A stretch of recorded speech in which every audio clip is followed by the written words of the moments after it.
I think Daryl is on. I think Julie is on. In fact, So we will we'll get the afternoon session started.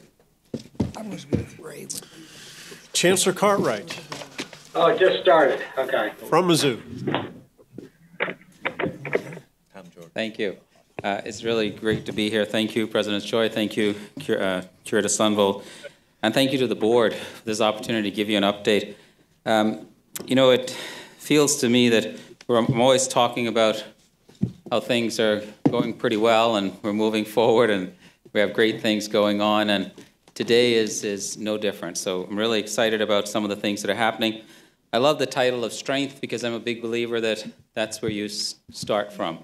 You start and you build on your strengths. And so that's what we're looking for, is how do we continue to build on that strength. Typically in these reports we see a lot of outcomes, but I'm going to do it a little bit differently today.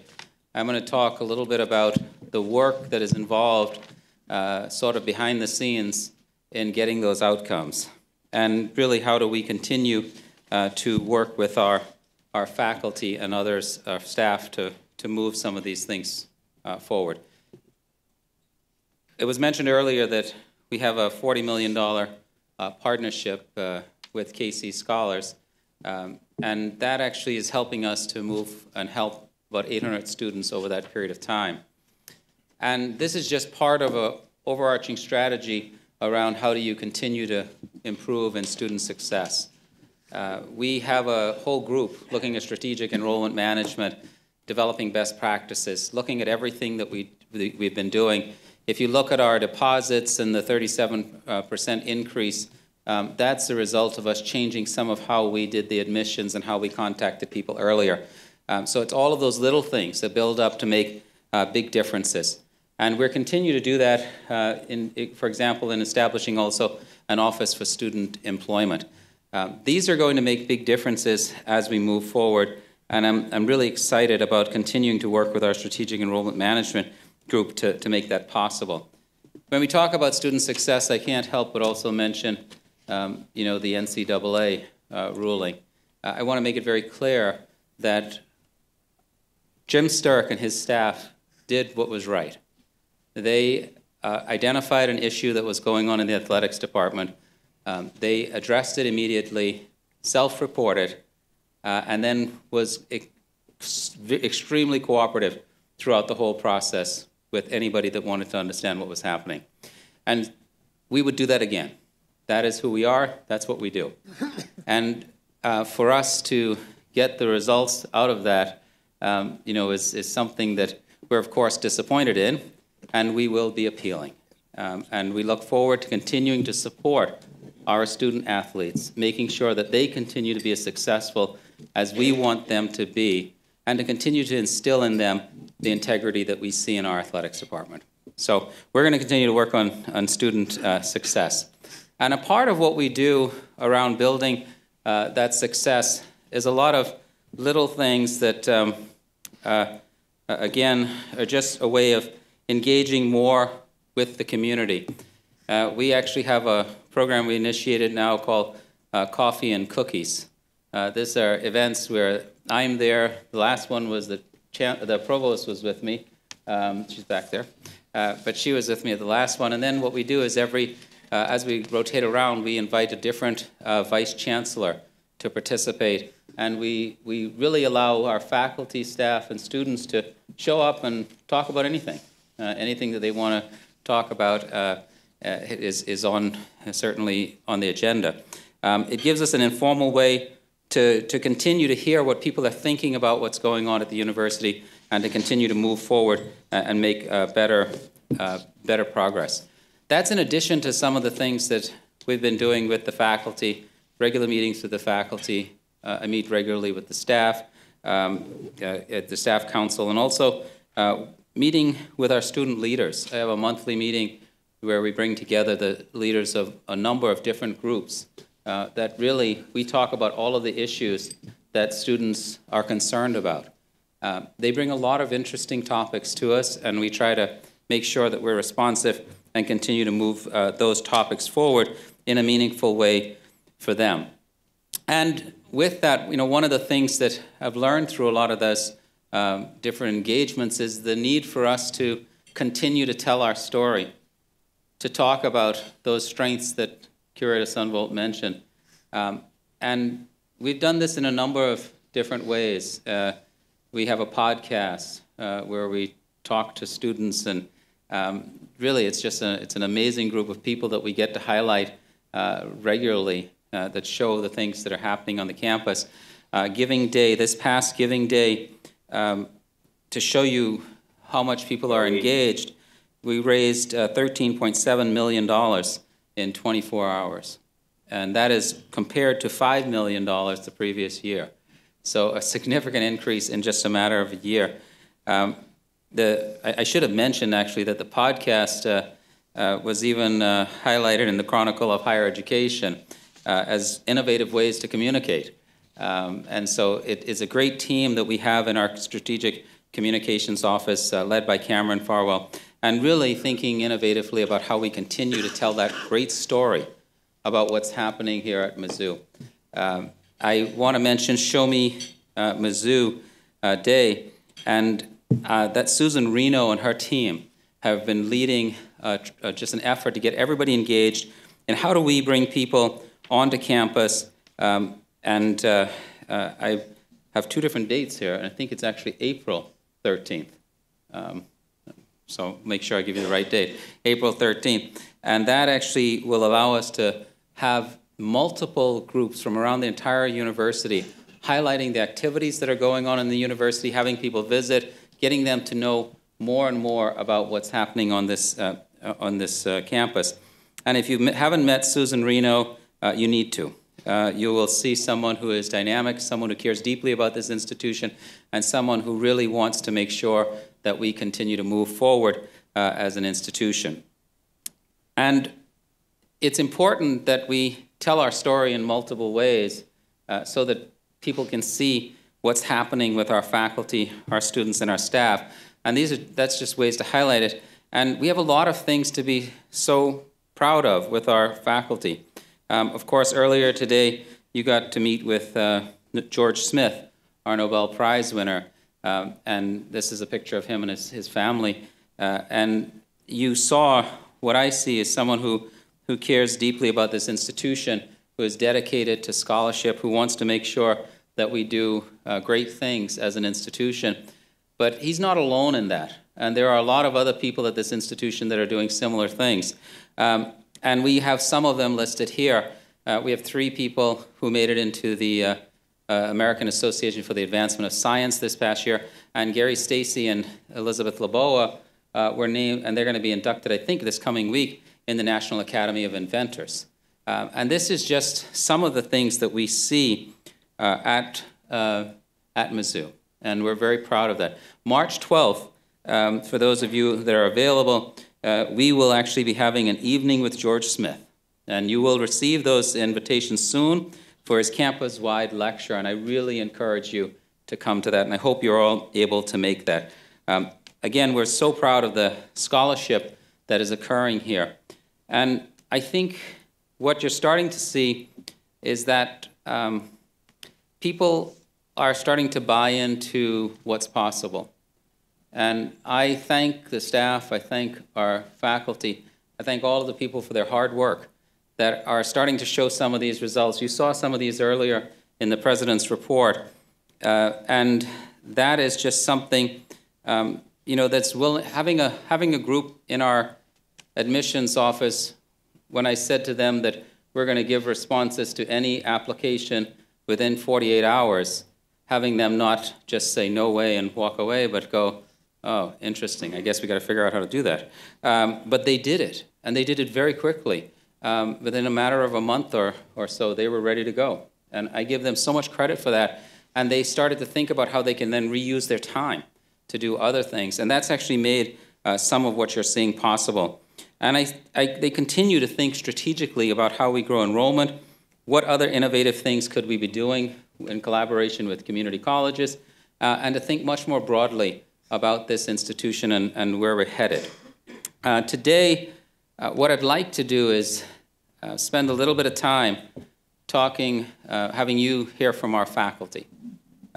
I don't want to, because these are the people who make so much of what we do possible. I also think it's consistent with what George Smith mentioned earlier, and that is that there's a lot of scholarship happening in many other areas, not just the sciences, and that we should be highlighting those. And so today I'm actually pleased that he said that. I didn't know he was going to say that, but we are highlighting people in some other areas today. And I want to mention one other thing is that the president mentioned Wendy Renke and her team winning a national center for rural mental health, and that was one of only 2 funded nationally. Couple that with the fact that Susan Reno in the fall won a national center for advancing research and its impact on society. And today I have the pleasure of having Christy Terry here to actually talk about another center that we have it's called eMENT Center from the College of Education. And that's a $22.4 million in grants that she and her team received this past year. That's really going to change the landscape for rural education. Mark McIntosh and I were talking that my goal that I set for national centers was we wanted 3 to 5 additional centers. We got 3 this past fall. So we're changing that. We're now saying it's 6 to 10. And we'll go higher next year. I want to be able to say next year that we increased it again. But we have tremendous people who are really going after. That's why you're seeing the increases in the amount of applications for research grants, because people are going after large center grants. And we really thank our faculty for being so diligent in making this happen. We have amazing people that also, that just are spending the necessary time to do it. After Christy, you'll actually hear also from Jay Sexton, who's our professor and Kinder Endowed Chair in Constitutional Democracy. And he's going to talk about his new book. And you have it at your seats, A Nation Forged by Crisis. And I think you'll really enjoy it. Maybe I'm taking his thunder away, but they're all signed. And so we really appreciate Jay taking the time to do that. I think it's on like the 3rd page in. He's signed it right under his name. So thank you to everybody. And I'm so excited to turn it over now to Christy to talk about the incredible work that she's doing through eMENT. Christy.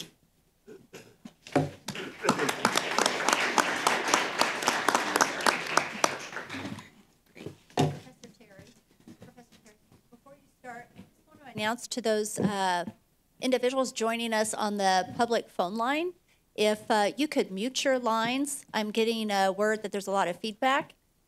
So if you could mute your lines, that would be wonderful and everybody can hear. Okay, Professor Terry. Thank you. Hi, everyone. I'm here to talk a little bit about the eMENT National Center and what we do here at the University of Missouri. And before I talk to you about our new grants and projects, I'd like you to kind of have a glimpse of what it's like in a classroom where we work and what we're trying to achieve when we partner with schools. So we have a little video that will help you have a glimpse, because seeing it in action is way more instructive than me coming up here and telling you about it. So I'm going to go ahead and start it.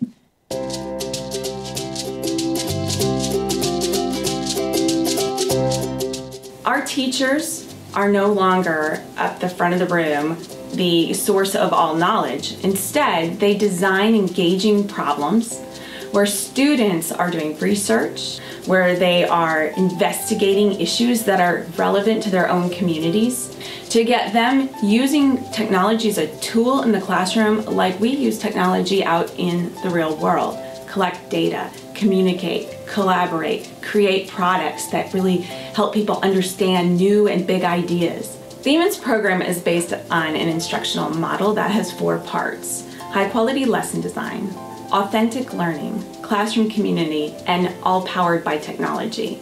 So that means that these 4 parts work together to create a classroom where students are doing things that aren't possible in a traditional classroom. I learned a lot of new stuff in STEAM, and I didn't know how to code, and 1 week we just did coding, and helped me a lot because then I get to teach other people how to do that. My project was a catapult, and it took a while. You would start designing it, then you would test it, then do another one, test it, and over again.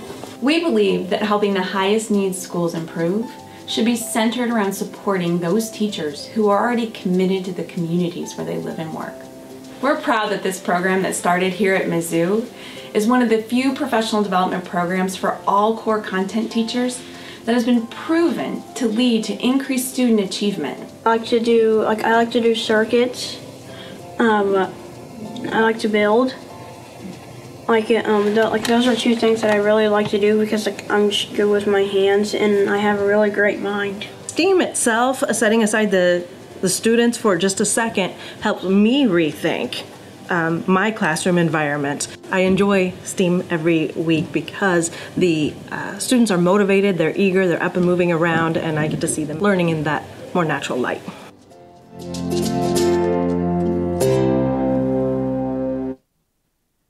So now that you've had a little window into what we do and what our goals are, I'm going to tell you about 2 grants that we've gotten this year that are making a big difference for schools in Missouri. The first one is called PALS. It's Pro-Social Active Learning Classrooms, and you've got a handout on the colorful one page, and that has more of the details. I'm going to go pretty fast here, so you'll have those in your hand if you need them. When we were out working with schools, we encountered that there's a challenge that comes up over and over again as we're trying to get kids engaged in these knotty problems, solving challenges that don't have a single simple answer. And that problem is one that educators everywhere can sympathize with. Working together in a team is really hard. And teachers would tell us, my kids, they don't get along. Somebody takes control of the group. When I say it's group work, everybody rolls their eyes, right? We've heard this before. It's sort of a universal challenge for teachers. So we approached Dr. Christy Bergen, who is in the College of Education and happens to be our associate dean. And her area of research is in pro-social skill development. So we put our heads together and said, how can we solve this challenge together? How can we continue to engage kids in this deep inquiry, but at the same time solve this challenge of how kids struggle to work together? And we conceived this project, the PALS project. It's funded by the U.S. Department of Education, Education, Innovation, and Research program. And it is intended to fund the development of a brand new program to help schools. So we're going to work closely in partnership with rural schools to design this program and research the results so that we can make an impact in the field of education while serving rural educators in Missouri. The second project that I want to tell you about, and that one's a $4 million project. The second project I want to tell you about is a $14 million project. And this is a Supporting Educator Effectiveness Development Grant. We call it Innovation in the Heartland. And this project is serving schools in Missouri and Kansas.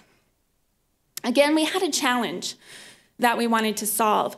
So EMINS has a strong instructional model. We've been doing this inquiry learning with schools for a long time.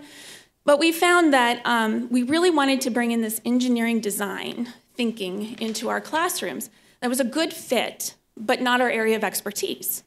So we approached Dr. Johannes Strobel in the School of Information Science and Learning Technologies, and his research interest happens to be bringing in engineering design thinking into K-12 classrooms.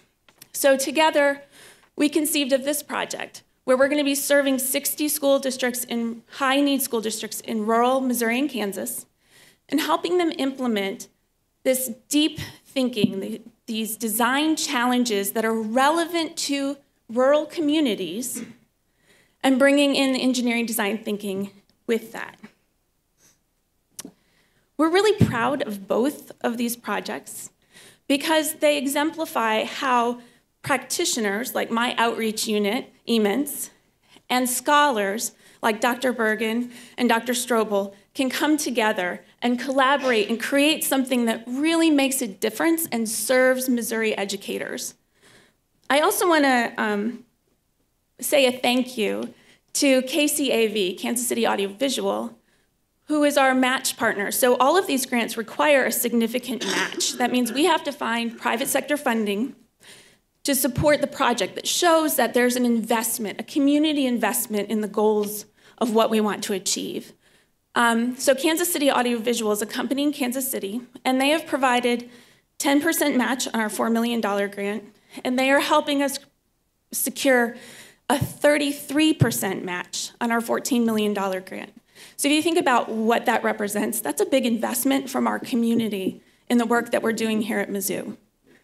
Thank you so much for taking the time to listen to me. And I'm going to introduce Jay, who's going to come up next. And I'm so glad that he's going after me because I have a feeling he's going to be a hard act to follow. Thank you so much.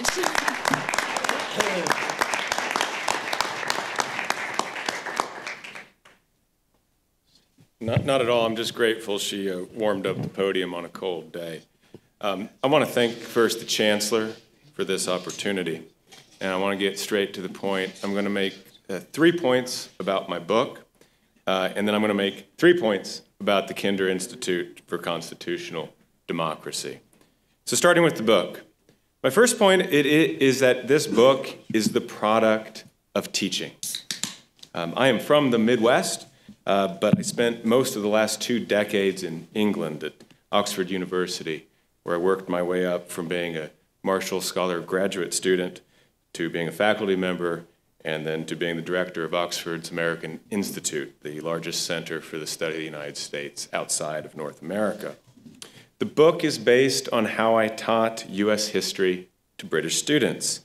It tells America's story from the outside in rather than the inside out. My argument is simple. The United States that we know and love today bears the indelible imprint of the international pressures that have been placed on it in the past. This brings me to my second point.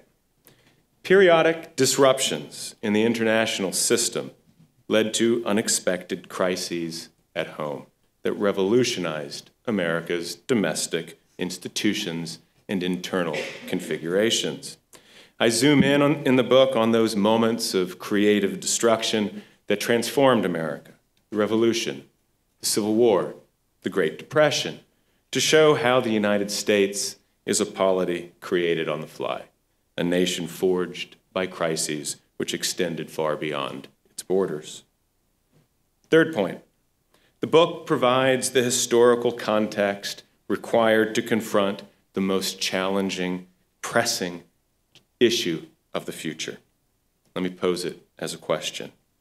How will the ongoing destabilization of the international system, and make no mistake, the international system is becoming less stable by the day, how will this impact upon our growing internal divisions, our volatile economy, our divided politics, and our frightening ideological and social cleavages? Will external challenges tear our nation asunder, or will they draw us closer together? The book shows readers how both of these possibilities have played out in past contexts. I end on page 198. My editor set me the target, said it could not go longer than 200 pages. I like to beat targets, so I beat it by 2 pages. And I end on page 198 with a simple plea. Look outward, not inward. Think about how the United States ought to fit into the global system, not about the narrow interests of your political clan or tribe. Now, this brings me to the Kinder Institute. We have one goal. The Kinder Institute's goal is to be a global leader in the field of American history and political thought. And I think you need to know 3 things about what the Kinder Institute is doing. First, we are modeling how teaching and research are 2 halves of the same whole. They are not separate, they are synergetic. If we professors cannot communicate our ideas to students, then those ideas probably aren't worth communicating. It works the other way around as well. When students are part of the creative process of academic research, they begin to take ownership of their education. When we take them seriously, they take themselves seriously. An example, C-SPAN was here on Tuesday, just 2 days ago, to film a discussion I had with a visiting professor from England. The best part of it was not the discussion, it was actually the Q&A session. The majority of the questions came from our kinder students, many of whom were undergraduates. Now, they'll get to see themselves on TV when this is aired, and that's all good and well. But more important than that is how they left the event. They left the event energized, intellectually empowered, ready to own their education. Second point that you need to know about the Kinder Institute. Our horizons are global. The most exciting thing that we have cooking, and we've got lots of things cooking right now, is that we are forging a partnership with Oxford University, where I remain Emeritus Fellow. We have student exchanges moving in both directions. We have faculty research collaborations, and we are developing a new one-year master's program in Atlantic constitutional democracy, which will have a built-in mandatory study abroad session in Oxford taught by Oxford faculty. This spring break, we'll be taking to England 20 of our best students and 14 Mizzou alumni, including members of our Kinder board, for a week of classes and events.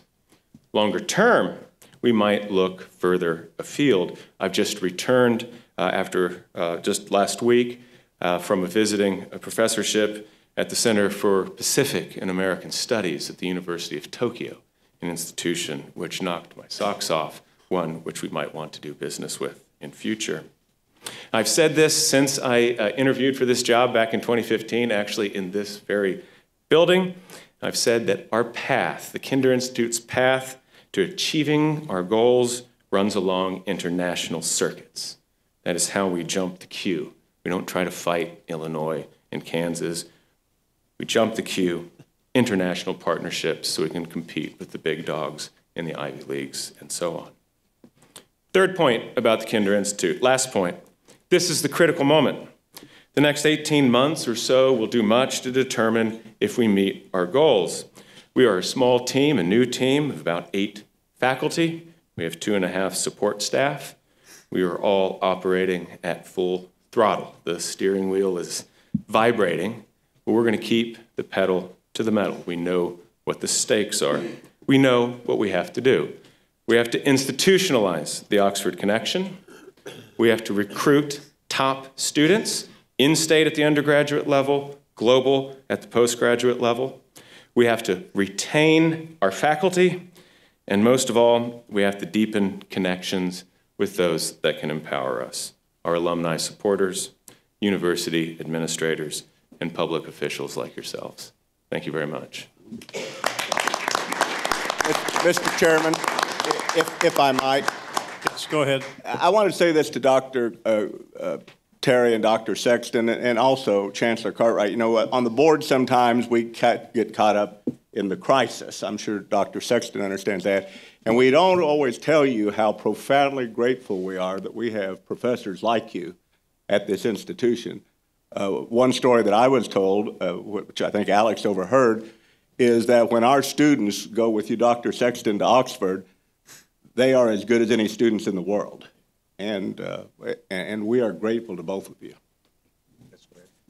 Well, thank you. I think you see why it's so exciting to be part of Mizzou and to be in this role is to have, when you get an opportunity to work with people like Christy Terry and Jay Sexton, I mean, it just makes everything, every day feel special. I want to thank them, and I want to thank you for being here. I should also make sure that we thank, which were mentioned in there, but Rich Kinder for supporting the Kinder Institute for Constitutional Democracy, and also KCAV for a significant match for the grants for Christy. So we really recognize how much private philanthropy is really helping us to do incredible scholarship at this institution. So thank you again. Thank you to everybody for speaking.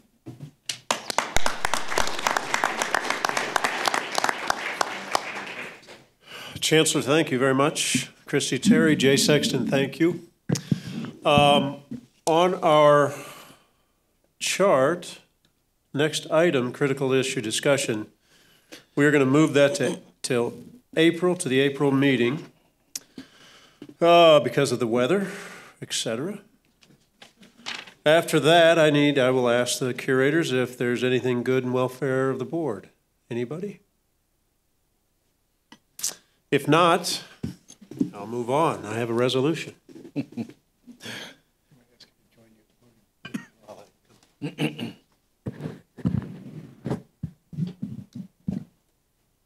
So we have a retiring curator, Mr. John Phillips. But first, before you come up, John, I have a resolution. Now, there are a lot of words on this page and a lot of paragraphs. I'm not going to read very much. Now, I could only read one quick thing, and it could end. Whereas John R. Phillips served. I could leave it there. I mean, honestly, I could leave it there, because that's what he has done. Served the people of Missouri with distinction as a member of the University of Missouri Board of Curators from January 4th, 2013 until December 31st, 2018, even though we've borrowed him a few extra weeks. I'm going to go down a little ways. I'm not going to read the entire thing. But in the middle, whereas fellow curator Maurice Graham stated, John Phillips has served as the conscience of the board, always the best prepared and not at all reluctant to ask the tough questions needed. He was also always the first to recognize and express appreciation for a job well done or a report well presented. John will be missed, but his presence will continue in the example he continually set for the curators. So to the board, I need a motion to accept this resolution. Second. All in favor say aye. Aye. All opposed? Mr. Phillips, please come up and accept this and accept our appreciation. And I will say most of us curators arrive and we don't know each other, but we leave forever friends.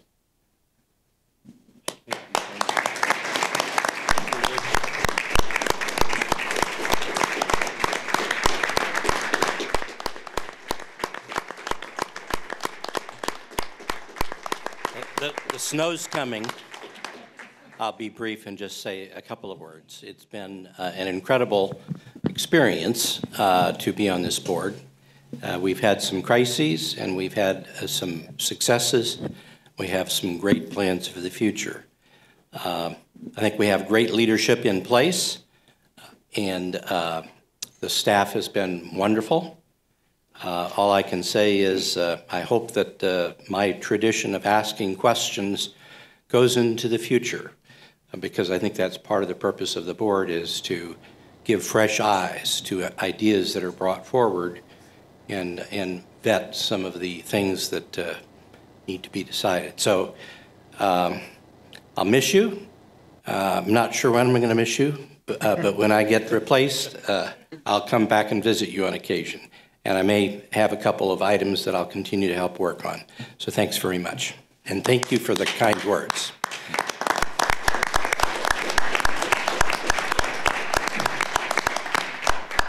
So, Curator Phillips, on behalf of the University Administration, I want to share our deep appreciation for your work. As Curator Sundvold mentioned, you served during a very tumultuous period in the history of this university, and you helped to guide us in the right direction. And you also are a curator who really values governance, and that has been so important for the university in our history and into our future. So thank you from all of us. Thank you. Anybody else? Now, oh, I'm sorry, Alex, I didn't see it. Just want to thank Curator Phillips on behalf of Mizzou. You know, it's I truly appreciate the question asking of everything. It makes every solution better.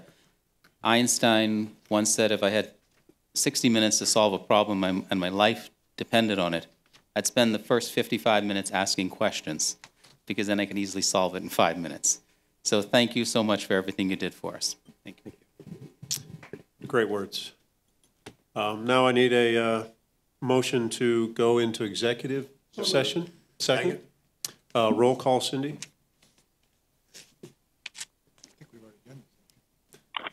Curator Burnsick?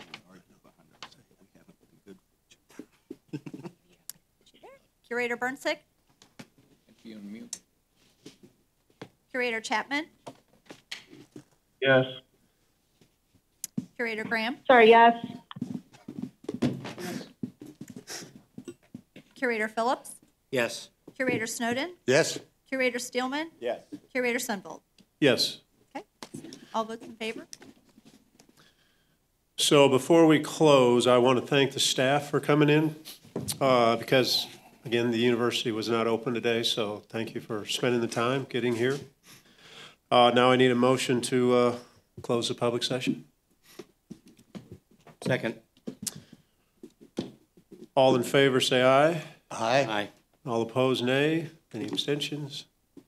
Public session closed. Thank you all.